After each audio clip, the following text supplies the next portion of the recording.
Oh, there we go. Got it. Oh, hey, there she is. Hey, there. All right. Okay, Look at the great. background picture too. How appropriate. Yeah, I love African. it. That's cool.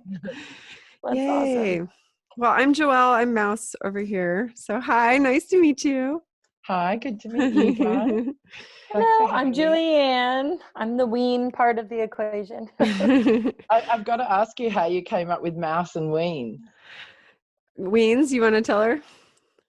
I'm talking in my microphone this direction. I was brought home as a 9-pound, or what was I, 11 pounds, 9 ounces, very large baby.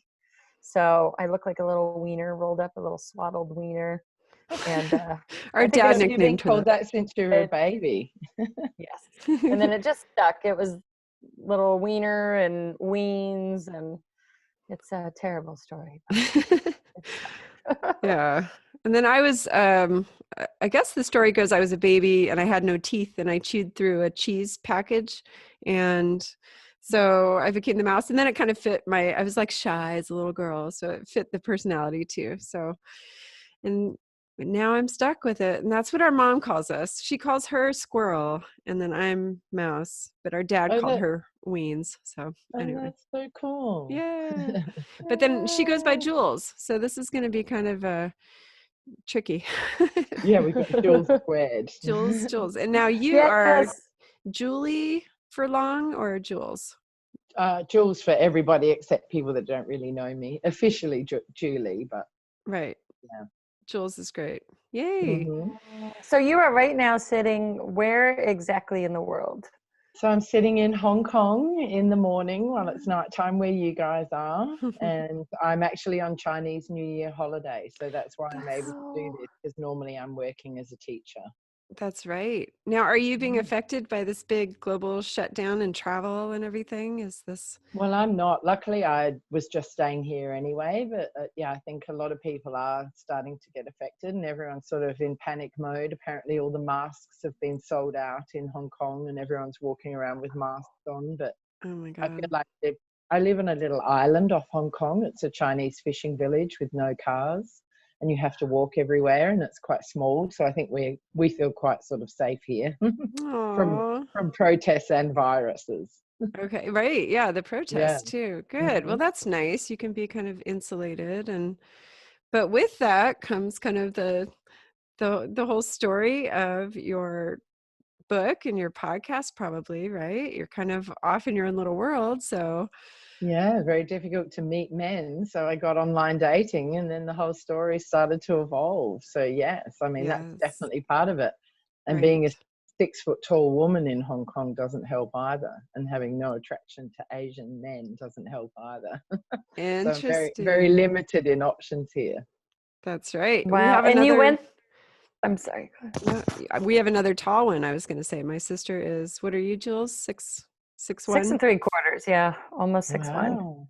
Yes. Yeah, that's about, my daughter's about that tall. Wow. So there we That's go. Awesome. We could hang out. Yes, you guys very difficult to find men. And I can't imagine being over in Hong Kong. That would be, what brought you there? Was it mainly your teaching job? Yeah, I applied for a teaching job when my daughter was 11 years old. So 20 years ago, I came out to Hong Kong to teach for 2 years, and it's an amazing place to live. And I've got a fantastic job in a wonderful school. And here I am 20 years later living in Hong Kong. So it's been a really fantastic, life, but I've been single for most of that 20 years. That's right. So I binge listened to the podcast version of Fool Me Twice, which is based on your book. And so when did all of this happen? So it happened in 2010. So I'd had a few minor scams in 2007, 2008, which are in the book. Mm-hmm. They feature a little bit in the podcast, but the podcast is really about the major scam with Truman at the end, which happened in Manchester in the UK, where, to be honest, I could have been killed. I really could have. I did feel like my life was in danger. That was amazing. Yeah. Listening to the culmination of that whole story had me on the edge of my seat. Oh, that's great. It's a very well-produced podcast. I was amazed by it, but But the Could story. you give a little bit of the backstory for people who haven't heard about it? A little teaser, so to speak. Yeah, sure. So basically, I was single mum living in Hong Kong, looking for love. I was online and I met this guy, Truman, who said he was a manager in a construction site and had his own mobile phone business in the UK in Manchester. And after about 4 months, I went to meet him.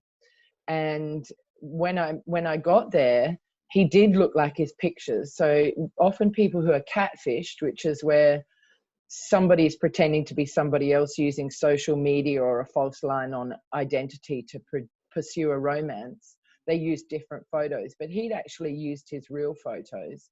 But pretty much everything else about him wasn't true, it turned out, including his name. So I went to meet him, and then it just all started to go awry, and there were all these red flags, which I didn't really I ignored, let's face it, I did. And he wanted to lend me to lend him money. He'd quit his job as a construction manager so he could spend time with me, which just absolutely didn't make any sense, but I just chose to ignore it. And then I lent him some money, and then he got violent, and it all just went crazy. And he tried to get more out of me, but I was reluctant, and that annoyed him. And in the end, I ended up getting smashed between a door and a wall and having to escape him and get the car back, which he pressured me not to insure. And it was just a whole lot of sort of gaslighting and pressure and emotional reeling in, and then repelling and violence, and then sweet talking. And I was jet lagged and just wanting love, and also, hormonal and, Sure. everything, really looking for intimacy and thinking that this guy was gorgeous. And yeah, overall it was a disaster. But I escaped with the car and my life.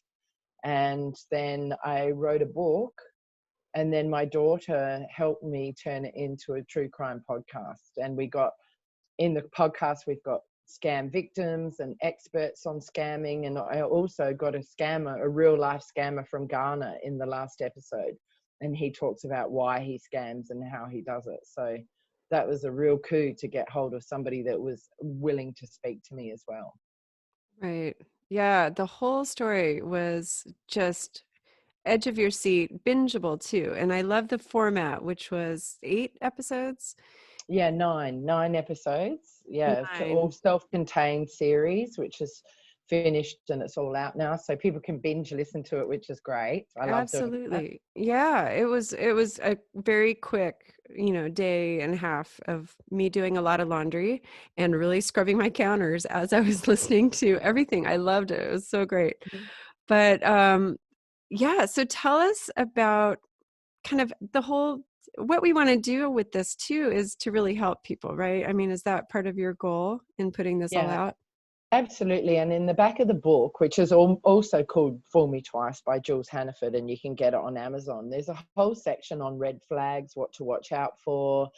I dissect a fake email from a real scammer that I got about 11 years ago. I give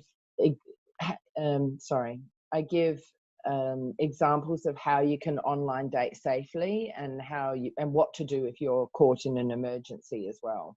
So the goal is really to talk about it and to get it out in the open, because scamming is $1 billion industry, and romance scams is one of the hugest industry in the world, and it's $1 billion a year just in Canada and America. And what I wanted to do was open up the conversation, because many people feel very ashamed. And I must say, I felt a huge amount of shame when I was writing the book and going back over it. And, I'm a school teacher and a role model, and I've got to teach kids not to do exactly what I did, because I actually teach a subject called Learning for Life, which isn't about which is personal social health education. And so I was very ashamed and embarrassed of the choices that I made. But it just goes to show that they're very professional at what they do. They're skilled at reeling you in. It can happen to absolutely anybody. And some of the experts that I spoke to on the podcast said that they know doctors and lawyers and policemen and judges who it's happened to. And I think I wanted to open up the conversation to warn people, to help other people own their stories and to overcome the shame that they're feeling, and to feel that they can reach out for help and support. Because it's amazing how much better I feel now that I've put my book and the podcast out there. I've had so much support, so many people contacting me and telling me how much they love the book or the podcast, people telling me how I've helped them not to be scammed. Right. And I think all of those reasons, I feel like I've been able to let go of the shame, and I feel like I've been able to accept that I made these mistakes and that I can learn from them and help others. And maybe that's why it happened to me. Right. Absolutely. Yeah. And the subject of, I've dated a few narcissists in my day, and then there was one in particular that was terrible, and it led me down finding out about narcissism and then sociopaths and psychopaths. And I read so many books, and there was one from a woman, I'll have to find the name, but it was exactly what you said, that it was generally very educated professional women who would get scammed most frequently. It had nothing to do with, it had more to do with just being a person that trusts others and who are empathetic, but it didn't have anything to do with being naive. They were very strong professional businesswomen, and that surprised me. But I felt like I was one of those too, and I kind of got duped. And but wouldn't you say yours was maybe more of a con man versus a professional scammer? yeah, I mean, probably. and maybe Truman was too. Sounds more like he didn't work Truman, with. in the end, he had, once the police had actually found him and arrested him, and they couldn't end up charging him, but that's a long story. But it turned out that he was a career criminal with a rap sheet back to the 1990s, and he'd had over 20 aliases. So I think he was a career criminal who was just starting to dabble in romance scams. And that's why, first of all, he met me. Like most scammers never meet their victims. But although he kind of didn't have a choice, I don't think he actually really wanted to meet me. I imposed that on him, I guess. I'm showing up. You better be there. Yeah.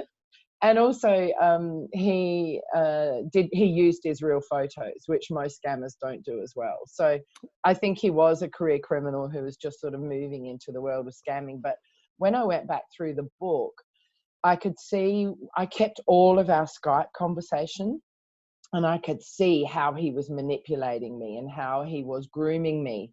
And so I was able to forgive myself a little bit more.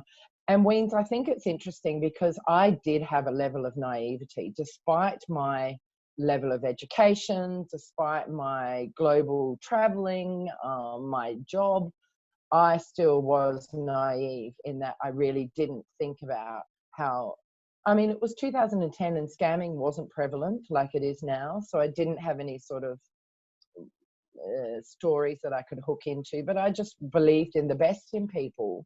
And that is naive in itself, because there are a lot of people who are manipulative, are nasty, are mean, are evil. Having said that, there are a lot of people on the internet who are genuine. So it's not completely a disaster story. And some people can find love online. I just had very bad luck. Right. So is there one thing that you could glean from what you would do differently, or were there just several red flags that you would see now, having gone through this experience? There's so many things I would do differently. So many. I mean, one of the first ones is Skype with somebody or FaceTime with them face to face and talk to them before you meet them. Like Truman had so many excuses not to Skype with me. Now, I don't know whether I was actually writing with Truman or not. I don't know. It could have, there was a guy that he, supposedly was sharing a shop with. None of this was true. But I don't know whether that guy, his name was, hang on, I can't say his name because I can't remember what name I used in the book. That guy, wingman. That Caucasian guy in the shop. He could have been the one doing all the writing on Skype. I really don't know, because I don't know how adept Truman was at writing, and his writing wasn't too bad. When you met him and spent time with him in the UK, did he speak the way he wrote? Was he saying the same words? Was it matching up? guess similarly, and we had talked on the phone, so it was definitely him I was speaking to on the phone, but he had a kind of an African-y British accent. And he passed it off as the fact that he was a naughty kid and he was adopted, and so his parents sent him off to Canada to boarding school, and that's why his accent was a bit weird. And I fell for that because I wanted to. Looking back, it didn't make sense. He did sound kind of African, and when I was there, his sort of we went to African restaurants. He was speaking in Ghanaian or Nigerian to people in those restaurants.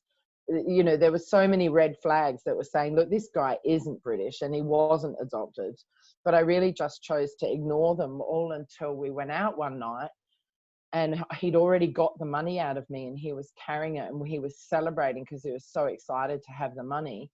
And he just started to get violent, or not violent, aggressive with taxi drivers and aggressive with people around him. And when I questioned him on that, he got aggressive with me. And then I was just kind of like, that sick feeling in my stomach. Something's about to happen. Right. Yeah, this is wrong. He's got my money. I've got to get out of here. And that's when I tried to escape from the hotel room. I got the money back and I tried to get out, and it just all went terribly wrong. And it's quite an exciting part in the first episode of the series. And then the next day he reeled me back in again with all his apologies and his platitudes and his promises for the future, and made me second guess how I was feeling the night before and whether I'd been too harsh on him. And this is all part of gaslighting, which is a very, very good technique that people use to make you feel like you're going crazy or you second guess your decisions. And so in the end, I stayed with him until the final culminating violent incident where I was able to get away. Yeah. How long was that period of time that you stayed with him? It was a week, six or 7 days. That's it. Yeah. So it escalated that fast. My God. Oh, it escalated that fast because after that incident where I tried to get away and couldn't, he took me to Liverpool and showed me this apartment building that he was trying to buy an apartment in, and he wanted me to go in on the apartment with him. So he'd got a small amount of money out of me, about £3,600 at that point. And then he wanted me to go in on this apartment. And by then I was really skeptical and just trying to follow my gut, which was telling me that things weren't right. And I'd said no. So that annoyed him, and he drove home really, really fast. And then that evening he convinced me to lend him another £400 he wanted. But for some reason I gave him £500 or £600 because he needed to pay his rent, and his check from his business hadn't come because of the holiday period from the construction company. But there was no construction company, there was no check coming. But I lent him a bit more money, but also I wanted his approval. I wanted to make him happy. I felt on edge when he wasn't happy with me. So to give him the money made him really happy. But then he disappeared into the night with that money, and that was the night before. When he came back in the morning, it all went crazy. And then I was leaving that day anyway. But he had this hire car that he'd gotten really angry on the second day with me, and he didn't want me to insure it, and it was gone. And I thought he was going to steal it. I thought I could be up for £20,000 or £30,000 if that car was lost. I was in a real panic about the car. And that's one of the reasons why I put myself in more danger by going up to the hotel room with him. Right. Because I wanted to get the car back. Whereas I'd recommend to anybody, leave the car. Don't put yourself in danger. Get out of that situation. Because a lot of you could have died in retrospect when you look at that. That could have. Absolutely. I was in a random hotel out on the outskirts of Manchester with this psychopathic criminal who was going absolutely mental at me, screaming like a nutter. I think one of the reasons I kept my cool was because I'd been in domestic violent relationships in my 20s. So this was not unfamiliar to me. So when he started kicking off like a psychopath and screaming like a nutter and towering over me and going mad, I kind of thought, oh shit, here we go again.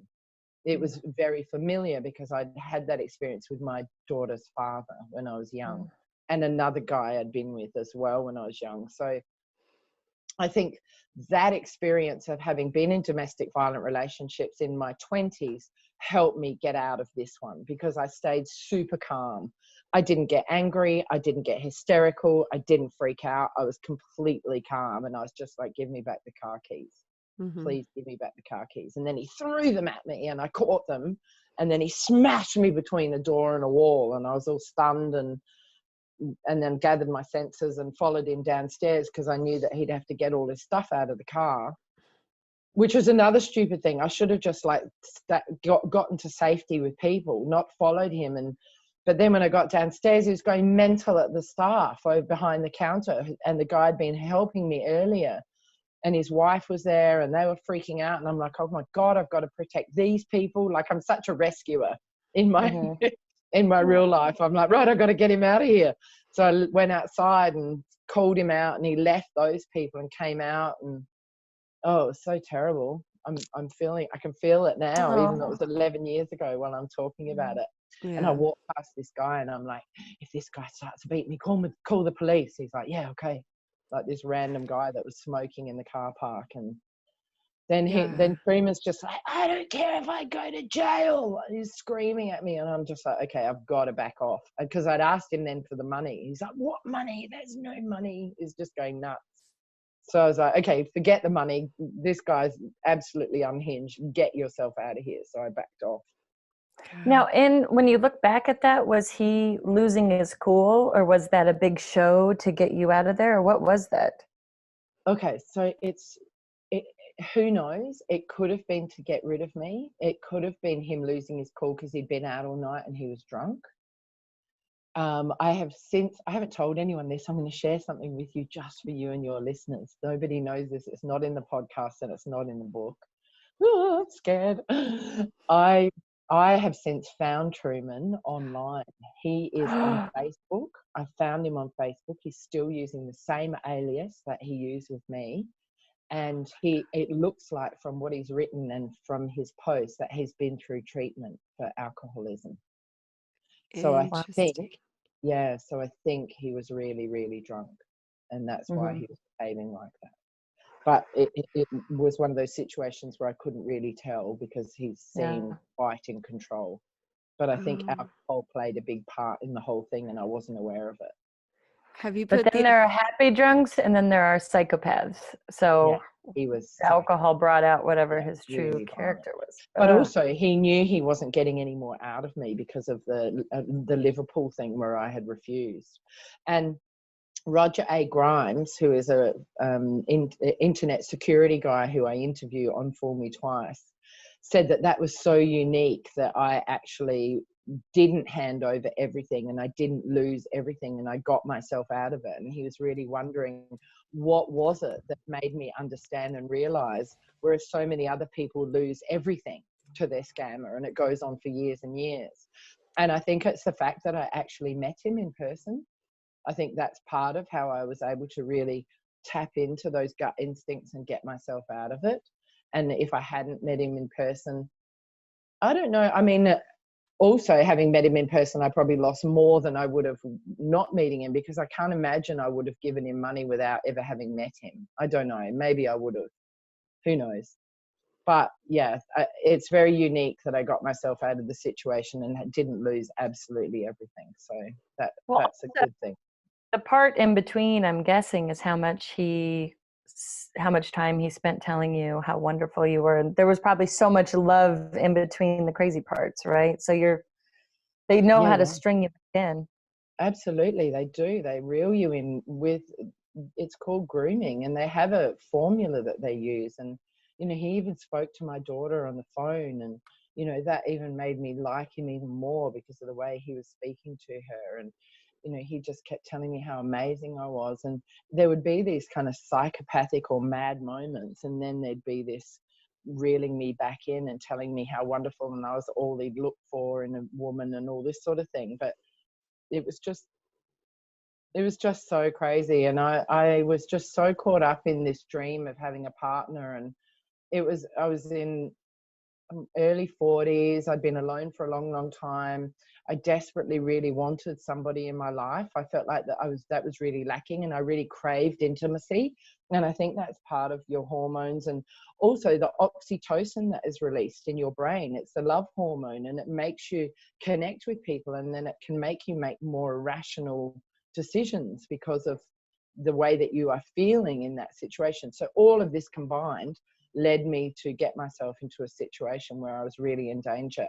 And now that I'm postmenopausal, I don't have that same desire for intimacy. I don't have that same desperate need to have a partner. It's really interesting how I think hormones did play a part. And I can see that more in hindsight now that, you know, I'm 10 years into menopause. Well, peri and whatever, like 6 years into perimenopause. Yeah. So I haven't had a period whatever for 6 years, and my symptoms are only like stopping now, and I just don't have that same desire. That helps. Yeah, so that does help. And so what Sorry, can we go back to the fact that you found him on Facebook? That's what I wanted to ask about. It wasn't Facebook. It was a dating site. I found him online on a dating site. I don't name the site in the book. Yeah. Oh wow, I think it's for trademarking. But it was an online dating site like Match.com and all that sort of stuff. Right. But recently you found him on Facebook again. Oh, sorry. Yeah. Sorry, yeah. Oh yeah, can you cut all that? Sure. Sorry, I misunderstood. Yes, when I was writing the book a couple of years ago, I searched for him on Facebook. And when I was doing the podcast, I actually considered contacting him and seeing if I could get him to interview me. Oh my God. I know, I really did consider it. But then I just thought that is such a risk, because I'll be drawing attention to the book. I'll be, you know, I'm still using the same first name, like Truman is the correct name. Like his second name in the book is made up. And there's never been any contact since? He's never tried to get back at you, or you're not worried that there's going to be any follow-up? And no, well, I don't think he knows about the book, and I just decided not to draw his attention to the book or the podcast. Somebody may tell him one day, but it looks like he's in Ghana from his Facebook page. It looks like he's left the UK, isn't in Ghana. So, but I, you know, when I got back to Hong Kong after the whole event, he did try to blackmail me for more money, but I think I talk about that in the podcast. So he was in touch for a while, and I did try to get some of the money back, but of course I was never going to get any of it back. But he tried to blackmail me for more, and I had to tell one of my colleagues at work that he was threatening to, you know, say that I was a liar and a thief to my work and stuff like that. And so I had to give him a heads up, because he had my business card, so he knew where I worked. Oh my gosh. And the police can't do anything. Well, the police, that was interesting, because the police wouldn't do anything because I wasn't in the country. But I persisted, and I think ended up going to the top and speaking to an inspector and saying, look, this guy could do this to other women. This is just ridiculous. Of course I should be able to make a statement from Hong Kong. You've got to understand that this is a new thing that's happening. I'd, done some research on romance scams, and I realized that it was a thing. And this inspector finally agreed to let me make a statement from Hong Kong. So then it started to move forward. But the policeman in charge of my case, he was off work for ages with a back injury. And then some other girl picked it up, but she didn't really follow through. And then eventually I gave them Truman's address, because he'd taken me to his house. So I went on Google Earth and I found the house and found the address. Wow. Yeah. And so I gave the police his address, and they actually kicked his door in and he wasn't there. And then finally they did arrest him, and he denied it all and said that it was just a normal domestic argument between partners. But they said they had enough evidence, because I had a tick in my eye, my eye was ticking for about 3 or 4 months afterwards, because I ended up having bruises on my head and my hip and my side and my arm, and my watch face was broken. And so I had all photos of that, and I had a doctor's report for my head injury. And that's when he slammed you against the wall from the door? Slammed me with the door and the wall. So they said I haven't had enough evidence to prosecute him in the end. But then they said the 6-month statute of limitations had passed by the time that they arrested him, so they couldn't move forward with the case, even though they had enough evidence.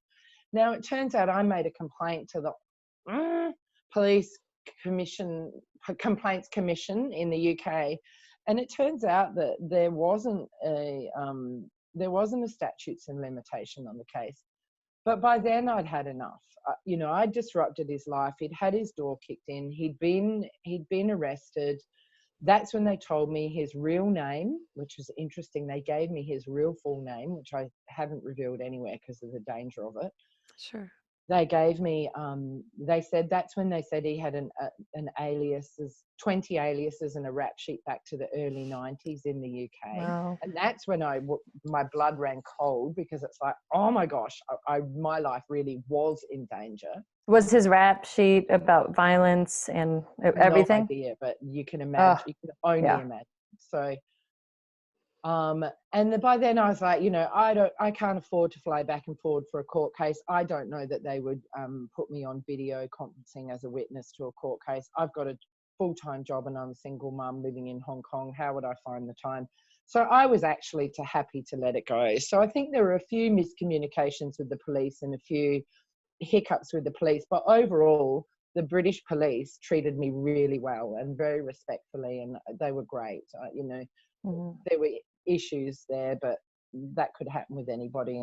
But you know what? You wrote a book and you did a podcast, and that's wonderful. That's You're right. informing a lot of people. Fool Me Twice. I just want to keep saying the name because it is so good. Fool Me Twice. It's a podcast and book, both available kind of everywhere you get your book. So you have the book on Amazon, podcast is on all the podcast platforms. Yeah, the book's on Amazon and Barnes & Noble. It's not in bookshops in other countries apart from Hong Kong, and then in my local bookstore in Adelaide in South Australia. Wow. But yeah, it's on Amazon. And the podcast, there's another podcast called Fool Me Twice. So look for the blue logo by Jules and Zara Hannaford. I pulled it up. In fact, I'm going to show it to the camera. This may or may not come up. So Fool Me Twice. Yeah. And it is so worth it. It's amazing. Yeah. Very well done. Thank you so much. Yeah, Zara and I worked super hard on it. How long did that take you? Sorry, if you don't mind me asking. As a podcaster, I was blown away. I'm like, I know her, and it sounds so professional. We can only hope to get to that level. I reckon the whole thing probably took, 6 months working on it. Zara wrote it all, my daughter. So, because she'd been the final line editor on my book, which was absolutely brilliant. She did such a fantastic job, and she's an editor. If anybody needs a great editor or writer, synonymediting.com. And she then wrote, I was like, okay, I'm never writing again after the book. I don't want to do it. Can you write it for me? So she wrote it. I flew to the US because she's in the US, and we recorded it together in a hotel in the US. Really? And I went to the True Crime Podcast Festival in Chicago, and that's where I met some of our experts, and I got interviews there. And then I came back, and then I did I reckon 230 hours or more editing on the 9 episodes. So I edited the whole thing. I produced it. And then we had to add extra bits in. And then we had an amazing sound designer called Shade Furlong from Brisbane. He's absolutely brilliant. And he did all the sound design. So all the music in the entire show is written from scratch for the production. Wow, it's great. Yeah, so I absolutely, and some people in the reviews hate the music, but I think it's a personal choice, but I absolutely love it. And I think I thought it was great. Yeah, I love it. And then you're part of an Anarchist Network. What is Ozcast Network. So Liam and Andy from Ozcast Network, which happen to be in Adelaide, they're my network. So they invited me in for my other podcast, which is called Hong Kong Confidential, where I interview interesting and fascinating people in Hong Kong. And I'm up to like episode 226 or something. That's a weekly podcast. So they took me on at about episode 6, which is amazing because not many networks would pick up somebody so early on in their career when I really didn't have the downloads, and they gave me a chance. And it turns out they come from my same hometown in Adelaide. Oh, how I didn't funny. know where they were in Australia. So I've actually been able to meet up with them, and I did a Adelaide podcast festival with them. And They're fantastic. So it's great being with that network. It gives me that little extra level of support, and they help me find advertising for Fool Me Twice, and they've got Hong Kong Confidential and Fool Me Twice on their network, and they're fast becoming one of the biggest networks in Australia. I think they were only a year old when I started with them, but they're brilliant. They're doing really, really well, and they're just great guys who are really supportive, and they've helped me sort out merchandise for Hong Kong Confidential and Fool Me Twice, and they're fantastic. That's great. So it's a real honor to be a part of their network. And you Congratulations. Yeah, absolutely. Congratulations. You had a big climb on the charts too recently, which was exciting. My God. That was so exciting. I got to like 83 or something in true crime in the US when it was about the last episode launch. So that was amazing. And I was in the top 100 in Canada and Australia and America and New Zealand. And oh gosh, I can't even remember. Like, it went crazy. And I'm pushing 90,000 downloads, and it was only launched 3 months ago yesterday. Wow. Yeah. So in 3 months, I've had 90,000 downloads. So I'm going to hit 100,000 in less than 4 months from release. It's so wonderful. Isn't that amazing? It can be done, people. It can be done. You have to put in the time and the effort in the front end and make it sound good, have a compelling story, and be a likable person. I mean, I was pulling for you from the very beginning, and the fact that your daughter was a part of it too, and she asked the question, why would this happen to my mom? So it really does set up the whole big picture.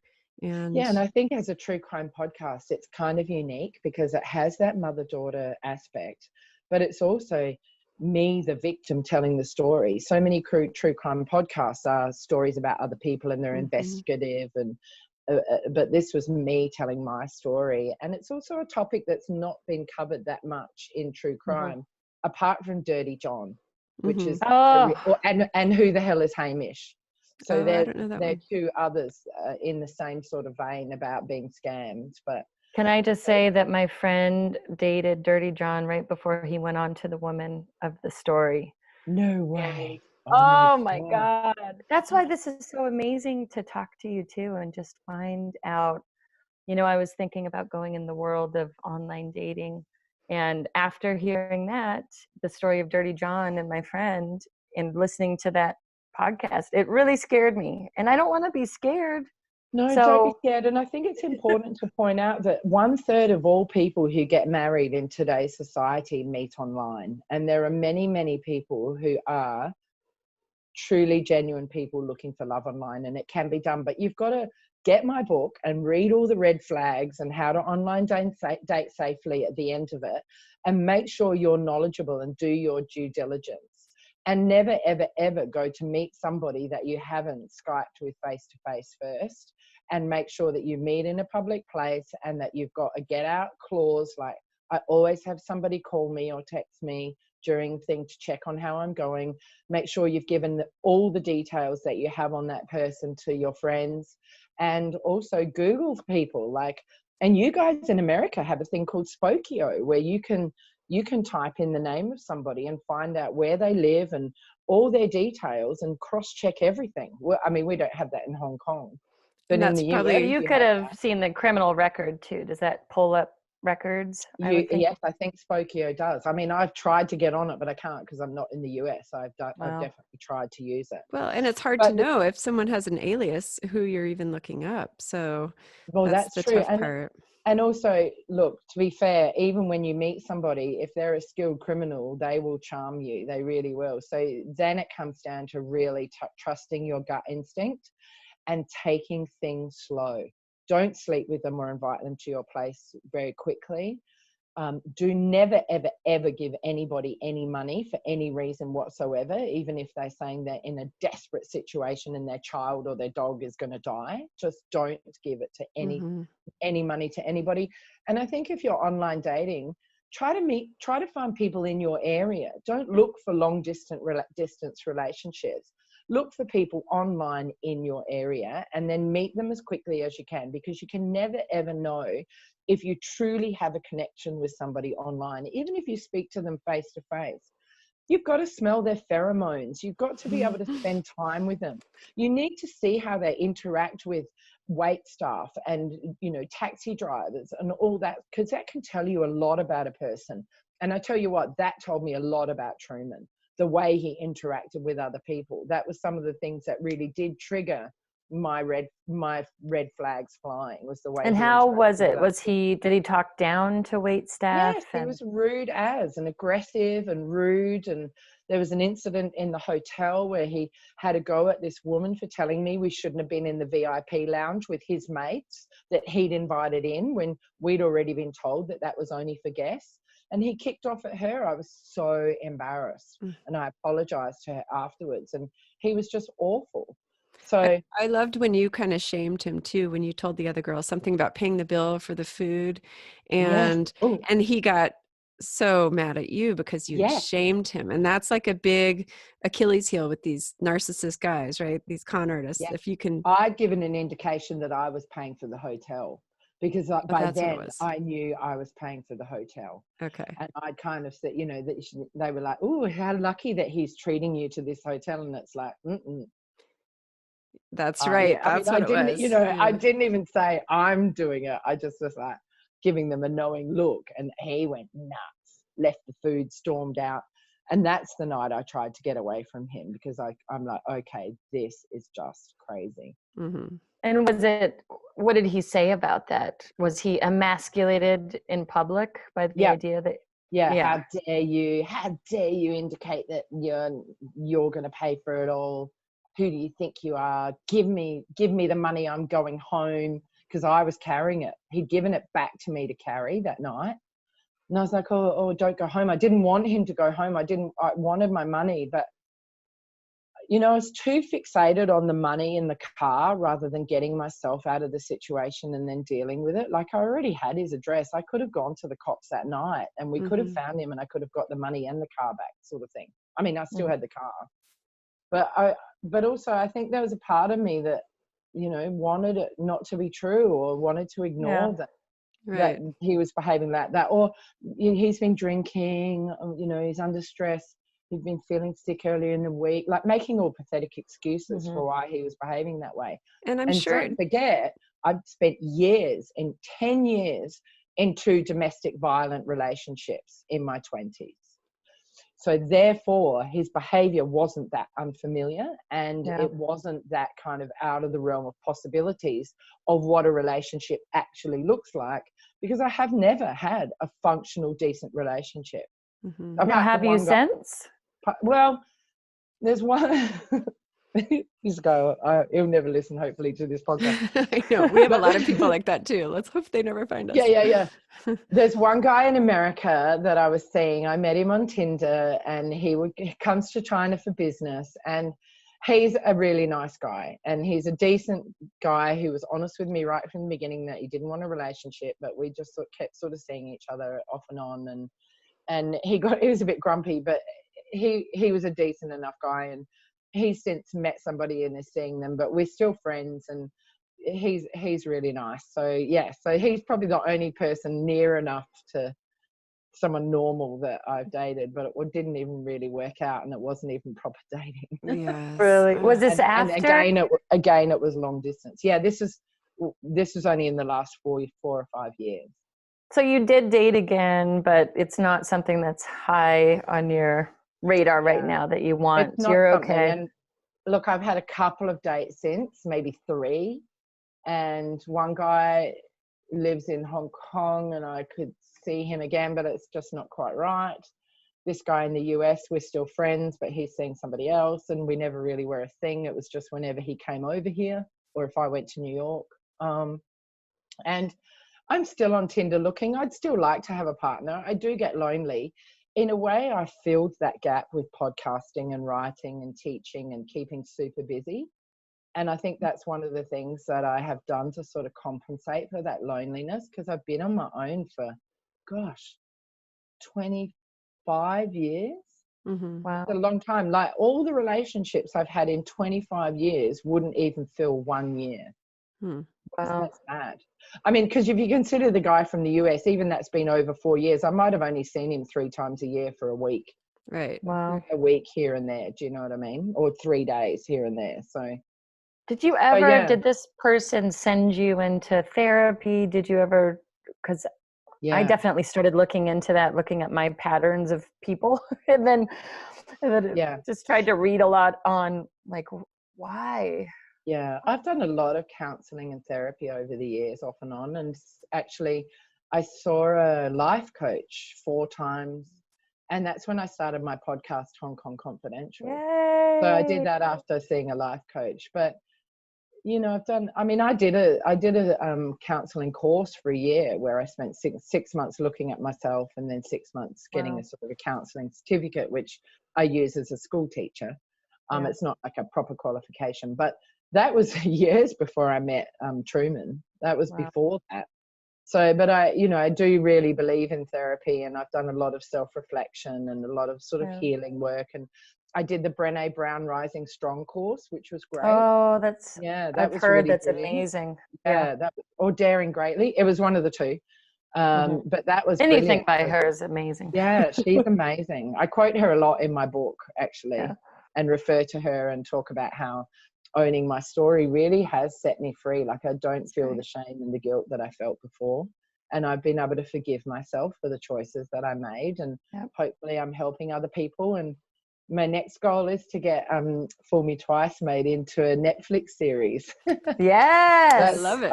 I'm trying to work out how to do that, but that's what I want to do next. Okay, well, Netflix, you know, we're well connected, so yeah. Any Netflix is listening to this, Netflix producers listening to this podcast, reach out to Jules at hongkongconfidential.net. There you go. See? Perfect. Wow. Well, thank you so much for sharing your story. It is so compelling, so good. It has so many levels to it, and you can learn so much. Even someone like me who is married and all settled down, you know, it makes you kind of open your eyes to the world of just really looking at things for what they are and trusting your gut and not being naive to, you know, every Tom, Dick, and Harry that might need something for you. And this one is more of a dick, I would say. Yeah. Just kidding. Ignoring that. Yeah, absolutely. And it does come down to trusting your intuition. That is a big thing. We all have it, and we often ignore it. Right. So right. I think that is. But look, thank you so much for having me on your show. It's been a real pleasure, and I hope that people check out my podcast or buy my book, and do reach out if you want to make any sort, give me any sort of feedback or anything like that. Yes. Say your main URL too. What website should people go to for all the things? Okay, so I've got a website which is www.foolmetwicepod.com, and you can access the book there as well. And then www.hongkongconfidential.net is my my website for Hong Kong Confidential as well. Great. And then I'm at Jules Hannaford on Twitter, and then I've got Instagram, Fool Me Twice JH, and Fool Me Twice JH on Facebook.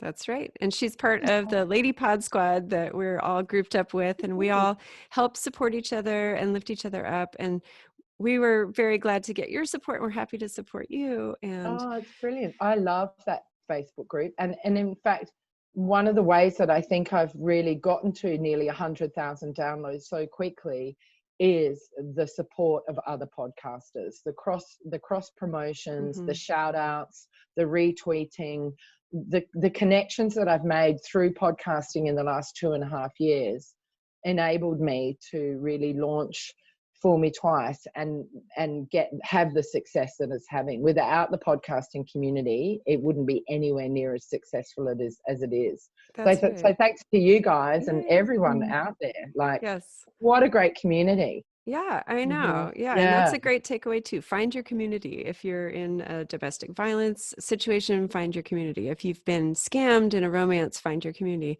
If you're a podcaster, come hang out with us. So yeah. Well, so glad to have you. Thank you so much. And we'll let you get back to your day in Hong Kong. Yes, thank you. We're honored to have you as a guest. This is really exciting. Yes, thank you so much. I'm honored to be here, and it's been so lovely to meet you guys in person. It's been really amazing. You too. All right, well, take care. All right. And, let me know when it comes out. Okay. Will do. Okay. Sounds good. Bye. Good night. See ya. Good night. See you.